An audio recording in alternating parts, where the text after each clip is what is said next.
Pastor Ivan വെറോനോവ്. റഷ്യയിലും ബൾഗേറിയയിലും ആദ്യമായി പെന്തക്കോസ്ത് സഭ ആരംഭിച്ചത് ഇദ്ദേഹമാണ്.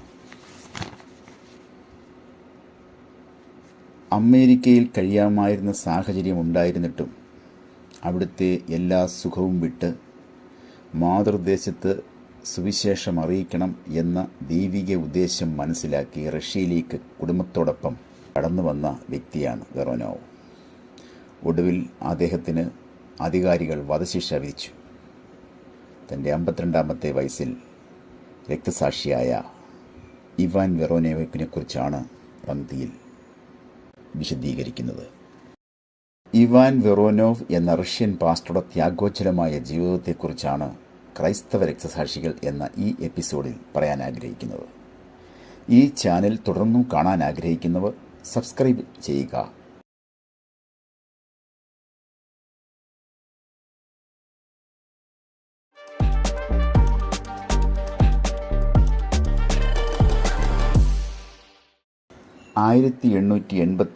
ഏപ്രിൽ 16 റഷ്യയിലെ ഓറംബർഗിലാണ് ഇവാൻ വെറോനോവ് ജനിച്ചത്. 1907 താഷ്കൻഡിലെ തൻ്റെ സൈനിക സേവനത്തിനിടയിൽ ബാപ്റ്റിസ്റ്റുകാരായ സുവിശേഷകരെ പരിചയപ്പെടുന്നതിനിടയായി. അത് അദ്ദേഹത്തിൻ്റെ ജീവിതത്തിൽ വലിയ മാറ്റങ്ങൾക്ക് വഴിവെച്ചു. അവരുടെ നിർബന്ധത്തെ തുടർന്ന് ഒരിക്കൽ ബാപ്റ്റിസ്റ്റ് പള്ളിയിലെ ആരാധനയിൽ വെറോനോവ് പങ്കെടുത്തു. അവിടെ വെച്ച് അദ്ദേഹം വീണ്ടും ജനനം പ്രാപിച്ചു. ഇതേക്കുറിച്ച് അദ്ദേഹം മറ്റുള്ളവരോട് പറഞ്ഞത് ഇങ്ങനെയാണ്: നിങ്ങൾ എന്നോട് ചോദിച്ചാൽ ക്രിസ്തു ജനിച്ചത് എവിടെയാണ്? ആ ചോദ്യത്തിന് എനിക്ക് പറയാൻ കഴിയും, എൻ്റെ ഹൃദയത്തിൻ്റെ ബേത്ലഹേമിൽ. പിന്നെ എപ്പോഴാണ് ക്രിസ്തു ജനിച്ചത് എന്ന് വീണ്ടും ചോദിച്ചാൽ ഞാൻ നിങ്ങൾക്ക് ഉത്തരം നൽകും. 1907 ഓഗസ്റ്റ് 12 എൻ്റെ രക്ഷകനായി ഞാൻ അവനെ വിശ്വാസത്തിൽ സ്വീകരിച്ച ദിവസം. മാനസാന്തര ജീവിതം അനുഭവിച്ചതോടുകൂടി അദ്ദേഹം എല്ലാവരോടും തൻ്റെ ക്രിസ്തീയ വിശ്വാസത്തെക്കുറിച്ച് പറയുവാൻ ആരംഭിച്ചു. ധാരാളം പേർ അതിലൂടെ ക്രിസ്തീയ വിശ്വാസം സ്വീകരിക്കാൻ ഇടയായി. ഇതറിഞ്ഞ ഭരണാധികാരികൾ വെറോനോവിനെ ജയിലിൽ അടച്ചു. പിന്നീട് ഒരു ദിവസം ക്വാറന്റീനിലായിരിക്കുമ്പോൾ വെറോനോവ് ആകാശത്തു നിന്ന് ഒരു ശബ്ദം കേട്ടു: ഓടുക. വെറോനോവ് ഓടിപ്പോകുവാൻ തീരുമാനിച്ചു. തൻ്റെ മുറിയുടെ ജനലിലൂടെ ചാടി ബാപ്റ്റിസ്റ്റുകാരായ മുൻ പരിചയമുള്ള സഹോദരന്മാരുടെ വീട്ടിൽ രാപാർത്തു. അവിടെ കൂടിയിരുന്ന സഹോദരന്മാരിൽ ഒരാളുടെ പാസ്പോർട്ടിലെ പേരിൽ ചെറിയ മാറ്റം വരുത്തി വെറോനോവ് എന്ന ആക്കി മാറ്റി. പഴയ പേര് അദ്ദേഹത്തിൻ്റെ നികിത എന്നായിരുന്നു. ആ പാസ്പോർട്ടുമായി സൈബീരിയയിലേക്ക് കടന്നു. 1912 അദ്ദേഹവും ഭാര്യയും ചൈന അതിർത്തിയിലൂടെ ജപ്പാൻ വഴി അമേരിക്കയിലെത്തി. സാൻ ഫ്രാൻസിസ്കോയിലെത്തിയ ഉടനെ ബെർക്ക്ലി തിയോളജിക്കൽ അക്കാഡമിയിൽ പ്രവേശനം നേടി. ബിരുദാനന്തരം ലോസ് ആഞ്ചലസിലും പിന്നീട് സിയാറ്റിലും പാസ്റ്ററായി സേവനമനുഷ്ഠിച്ചു. ഏകദേശം 8ഓളം ബാപ്റ്റിസ്റ്റ് സഭകൾ ആരംഭിക്കുവാൻ വെറോനോവിന് ദൈവം സഹായിച്ചു. ഒടുവിൽ അദ്ദേഹത്തെ ന്യൂയോർക്കിലേക്ക് സഭാ അധികാരികൾ മാറ്റി. വെറോനോവിൻ്റെ മകൾ പെന്തക്കോസ്ത് വിശ്വാസിയായ ഒരു കുട്ടിയുമായി സൗഹൃദത്തിലായി. കുട്ടിയുടെ നിർബന്ധത്താൽ വെറോനോവിൻ്റെ മകൾ പെന്തക്കോസ്ത് സഭയിൽ കടന്നു ചെല്ലുവാനും അവിടുത്തെ ആരാധനയിൽ സംബന്ധിക്കുവാനും സാധിച്ചു. തൻ്റെ കൗമാരക്കാരിയായ മകളിൽ പെന്തക്കോസ്ത് വിശ്വാസം വരുത്തുന്ന മാറ്റങ്ങൾ അദ്ദേഹം സശ്രദ്ധം വീക്ഷിച്ചു. ഒരിക്കൽ പരിശുദ്ധാത്മസ്നാനം പ്രാപിച്ച കുട്ടി തൻ്റെ ജീവിതത്തിലെ മാറ്റങ്ങളെക്കുറിച്ച് പിതാവിനോട് വിശദീകരിച്ചു.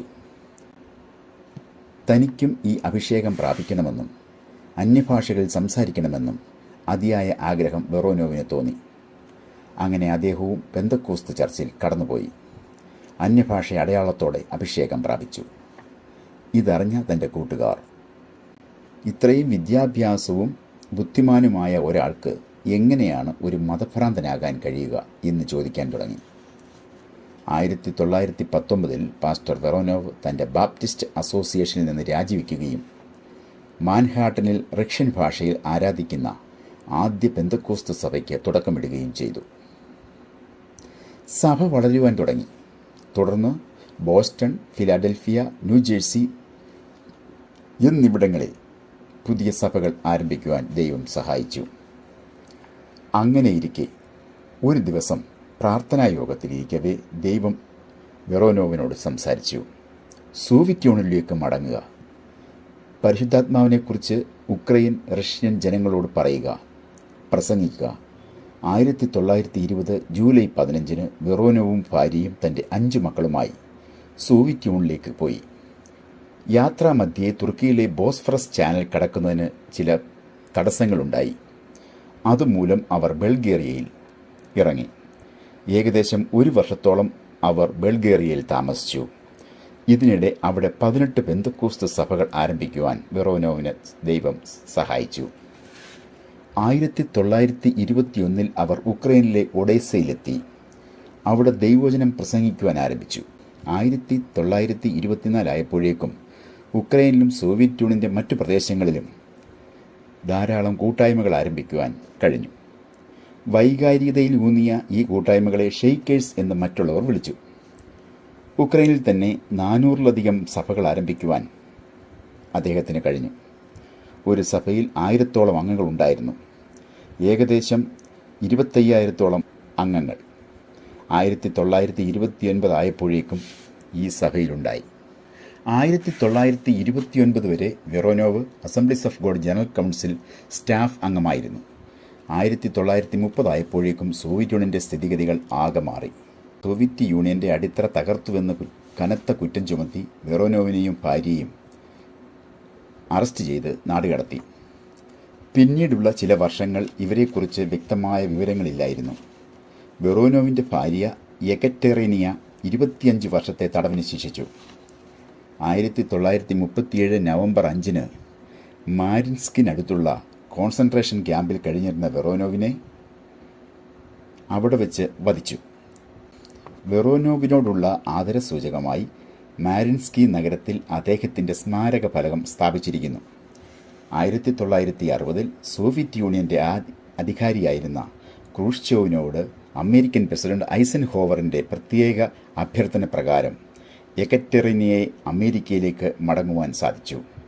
റഷ്യ, ഉക്രൈൻ, പോളണ്ട്, ബൾഗേറിയ എന്നിവിടങ്ങളിൽ 350-ലധികം പെന്തക്കോസ്ത് സഭകൾ ആരംഭിച്ച വെറോനോവ് ക്രിസ്തുവിൽ കരുത്തനും ധീരനുമായ പോരാളിയായിരുന്നു.